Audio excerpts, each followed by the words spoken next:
Hər vaxtınız xeyir olsun. Mən istərdim ki, bugünkü videomuzda son günlər təhsil ictimaiyyətinin əsas gündəm mövzusuna çevrilmiş musiqi müəllimlərinin attestasiyası ilə bağlı attestasiyadan kəsilən müəllimlərin narahatlıqlarını işıqlandırmaq istərdim. Və buradan hörmətli cənab Mədəniyyət Naziri Adil Kərimova müraciət etmək istərdim və onların işdən çıxma qorxusu ilə bağlı məsələyə aydınlıq gətirilməsini xahiş etmək istərdim. Videoya keçməzdən öncə sizlərdən xahişim ondan ibarətdir ki, bu kanala abunə olub videonu bəyənib paylaşın ki, müəllimlərin hüquqlarının qorunması işində bizə dəstək olasınız.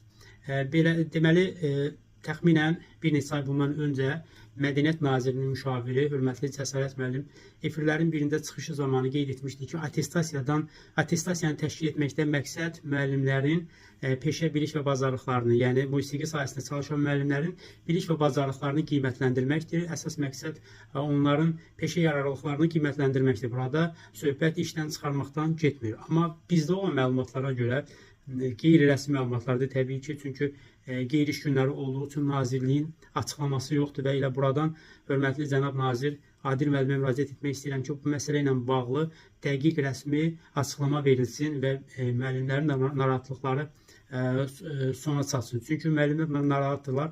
Birinci attestasiya prosesindən, baş yerində keçirilən attestasiya prosesindən qeyri-rəsmi məlumatlara əsasən 700 müəllim kəsilmişdir. Və mən çalışdım ki, attestasiyanın qaydaları ilə bağlı dəqiq məlumatları əldə edim internetdən, amma tapa bilmədim. Bilmək istərdim ki, bu attestasiyada müəllimlərin sertifikasiyası imtahanı kimi ikinci cəhd nəzərdə tutulubdurmu? Çünki bir neçə gün bundan öncə müəllimlərin narahatlığı ilə bağlı bir televiziya kanallarının birində müəllimlər qeyd etmişdilər ki, onlar ikinci şansın verilməsini istəyirlər və buradan da belə başa düşmək olar ki, yəqin ki, ikinci şans verilməyəcək. Amma yenə də qeyd etmək istərdim ki, rəsmi məlumatlar olmadığı üçün bilmirik ki, həmin müəllimlərə, kəsilən müəllimlərə fən müəllimləri kimi ikinci şans veriləcəkmi? Əgər verilməyəcəksə, burada belə bir qayda nəzərdə tutulmayıbsa, burada bütün müəllimlərin adına xahiş edirik ki, həmin müəllimlərə də, musiqi müəllimlərinə də ikinci şans verilsin və bir ildən sonra onlar təkrar, necə ki, orta məktəblərdə fəaliyyət göstərən müəllimlər kimi təkrar attestasiya imtahanlarına cəlb olunsun və ümid edirəm ki, bu 700 rəqəmi çox aşağı düşəcək və daha az müəllim təkrar attestasiyadan kəsiləcəkdir. Çünki bu məsələ ilə bağlı qeyri-müəyyənlik var və bu məsələyə aydınlıq gətirilməsi hesab edirəm ki, həmin müəllimlərin